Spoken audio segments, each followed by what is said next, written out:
INSEA. And not only because Anna May was a past president of INSEA, but because of her ongoing efforts since being president, I'm sure before being president, that you have the world at your beck and call.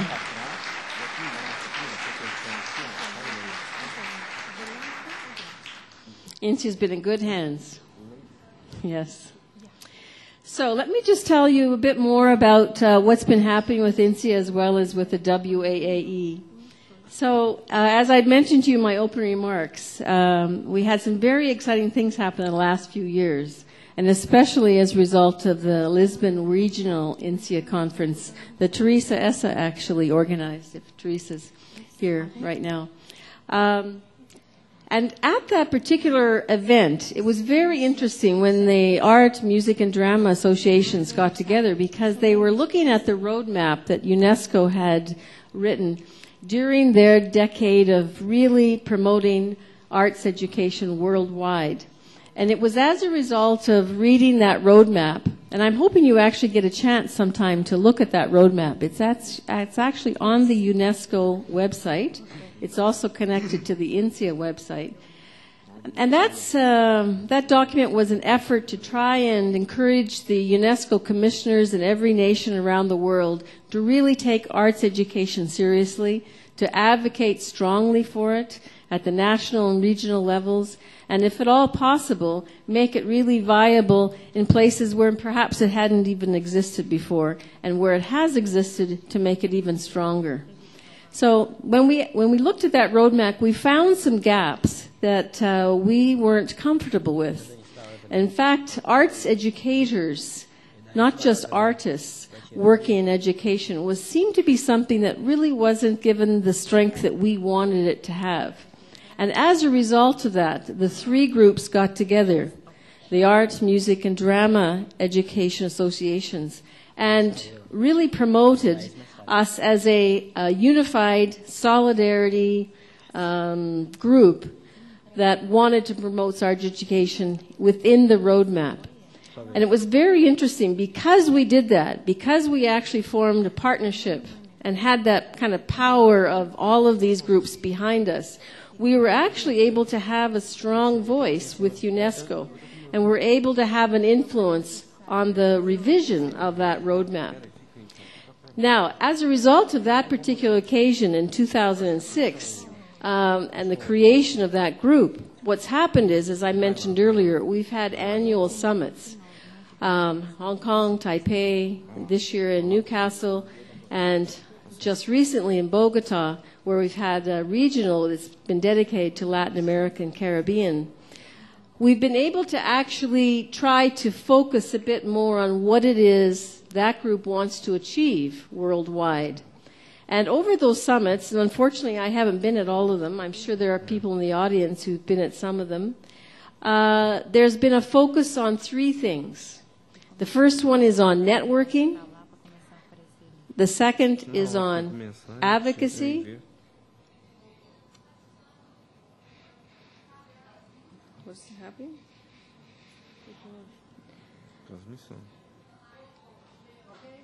Is it okay now? Okay. So the first one was on, they're still getting, are you hearing me? Yeah? Okay, good. So the first one was on networking, the second was on advocacy, and the third was on research. And what's been happening over these summits is that we've been able to try and become more focused on what we need to do in each of those areas. Some of what's been talked about has been, I'll just give you a flavor for some of these things. So for instance, in networking, it has been about forming strong partnerships around the world between arts organizations and trying to understand how we can really articulate what it is that we want to achieve. It's also been about trying to understand how we can use technology to actually facilitate more of this networking. And also it's about seeking resources to make sure this networking happens. In research, there's been lots and lots of interest in research. And there seems to be several foci that we keep hearing about. And one has to do with just what needs to be researched. And it's very interesting, having been at several conferences now, because it seems that every region in the world has its own particular needs. And even though there are different networking needs across the world, it's really obvious to me that every region has its particular research needs. So for instance, being in Bogota recently, which was the Latin American and Caribbean Summit, there was a lot of case studies, a lot of examples given of really extraordinary practices of arts educators in art, music, drama, dance, not only in government schools, but also in all kinds of learning environments. And it was fascinating to me to see the profound effect that the arts were having with street children, with those who were in extreme poverty, with those who were in schools with great privilege. It was the whole gamut, from everything where there was extreme need to those who had a lot and could even learn more. I think what was really important is by sharing those examples, people then felt that they could actually share their examples of great practices. They could learn about what's happening in other Latin American regions, make partnerships, connect, learn from, maybe even change some of their own practices. And so what I found happening in the Bogota conference around these sharing of research is that you could tell that people wanted to make these partnerships and to keep learning. And so as a person connected to INSEA and also the World Alliance for Arts Education, it became quite obvious to us is that we have to do something about this. We have to have some concrete action.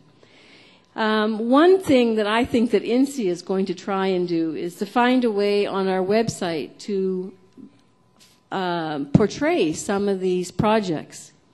But I think more importantly for you here in Latin America is to either attach to INSEA or to CLEA or to other groups or to the Way, is to find ways to actually describe those projects so that you can find people that you can work with in your own context.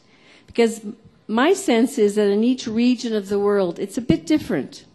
And we can't just say that because a project happened in Canada that it would necessarily be appropriate or the same thing here in Brazil. It might be, it might not be. But my sense is that from a Latin American Congress, or sorry, from a Latin American perspective, a lot can be gained. So I'm really hoping that together with Lucia, Rajani, and others, that we can actually try and collect some of those examples so that arts educators throughout Brazil and certainly across Latin America, we can learn from one another. Also with research, there was lots of talk about how we can disseminate it. Again, technology seems to be one area that we'll really strive to look at. In terms of advocacy, the third area, this is one where I think we can learn from one another about how we've been able to promote our case. And as I've been talking with some people in Latin America, I've learned that some people are very good at going to politicians and talking about the importance of arts education. But I think that more of us probably need to be engaged in that.